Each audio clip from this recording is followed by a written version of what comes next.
and welcome to class.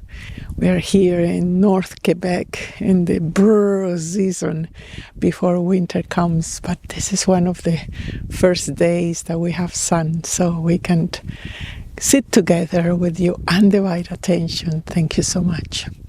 And in today's class, we want to continue the series of relationships and how not to baby the man specifically. So let's start by the type of woman you are.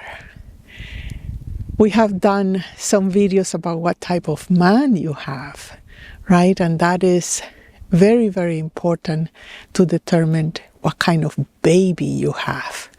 Because different mans have different kind of babies, right? There are the aggressive babies, there are the passive-aggressive babies, there is the submissive baby, is the collapsed baby, is the insecure baby, and so on and so forth.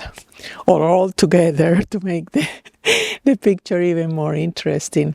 But it's also very much in relationship with what kind of woman, mother, you are and what kind of relationship you want. So first is to clean the plate of what is it you want in relationships. Because any wanting, any desires that you have, it will clog your judgment. It will clog your ability to love, your ability to negotiate, and your ability to risk in the relationship. So if you want attention, that is not the right platform for you. The attention, it comes with that closing the eyes and recognizing your own attributes as a woman, all that multifaceted parts of you. If you want to be sheltered, or you want to have the attention, or if you want to be glorified or to be acknowledged, no, that is not it. You are in a relationship to serve as a mirror, the mirror of what the other person is, mirroring your own attributes.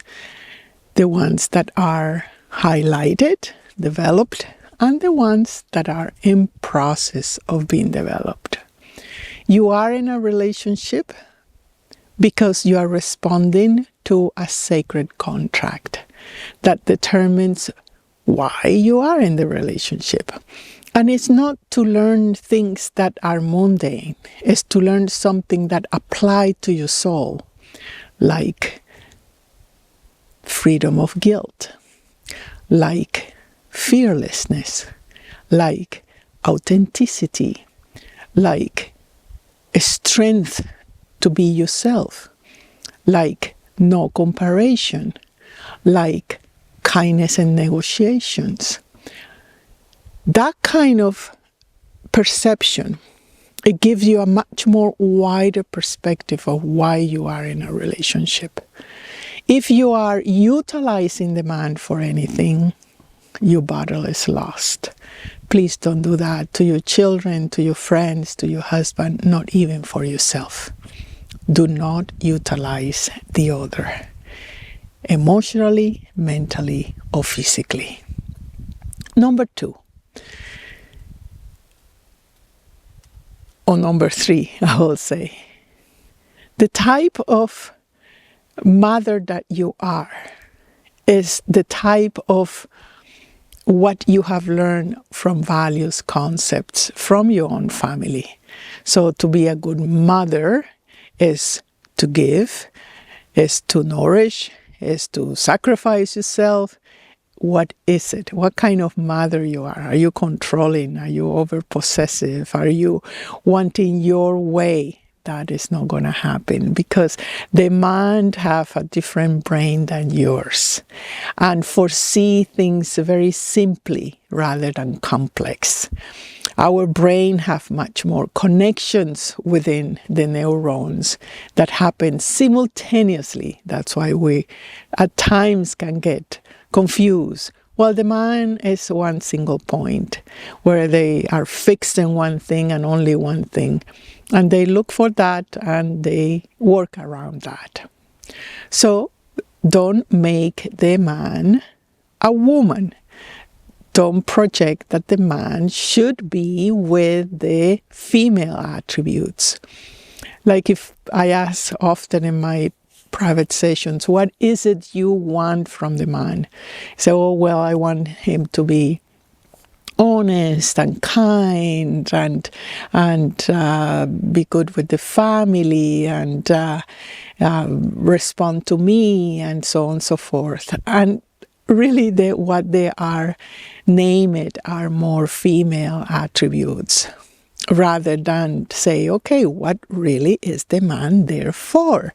What kind of man I have, and what is it I am dealing with there?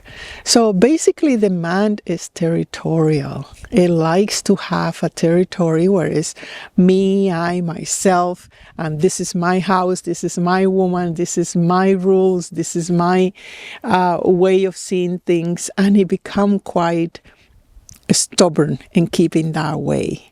They are some kind of more fixed nature, while the female is more of a circular nature.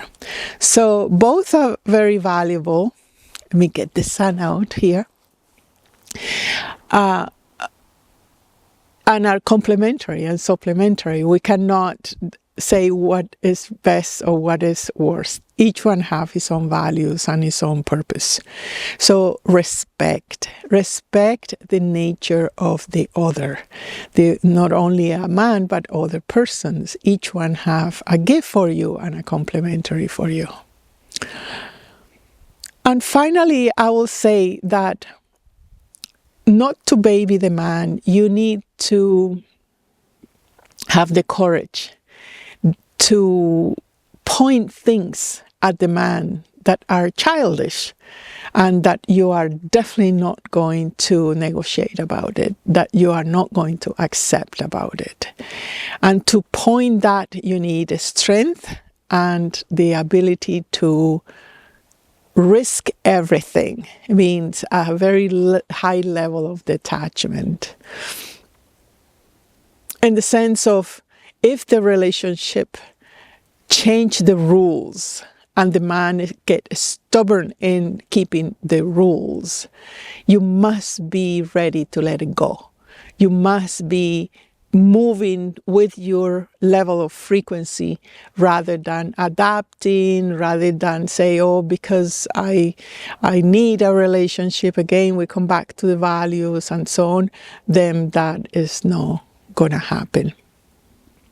So how willing and strong you are in negotiation, right? It's not about compromising your soul, what you know.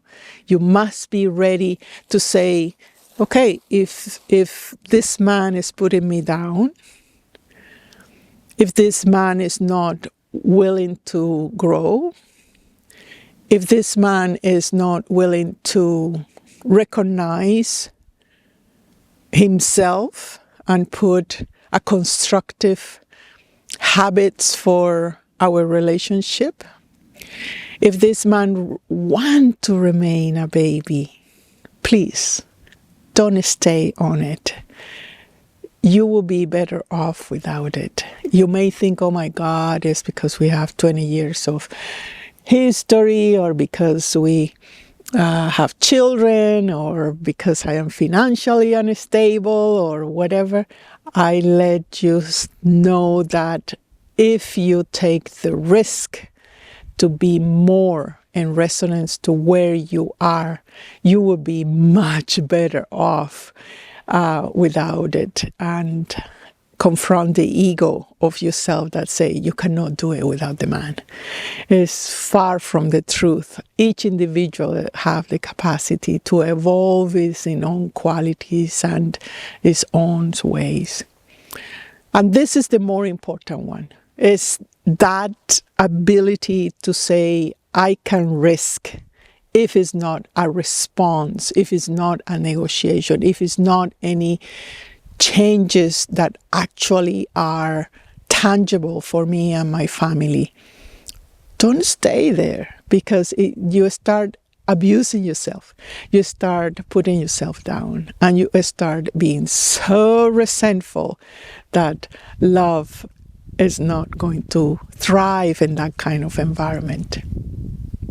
So just to resume, check what kind of relationship you have chosen to learn to interact. 2, check what kind of man you have. 3, do not apply the woman's psychology or mentality into the man. Respect. Leave it alone. 4, risk. Talk. Don't get the things inside your body. Say what is it that you are ready to let go, to put an end on it, and be firm about it.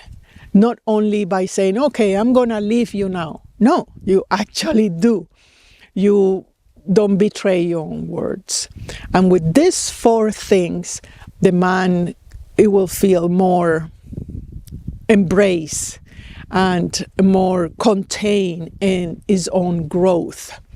Now, what kind of growth you're looking for to point to a man is to reach their own infinity, to break their own limitation. You are a facilitator as a woman to point to an expansive reality and perception of themselves.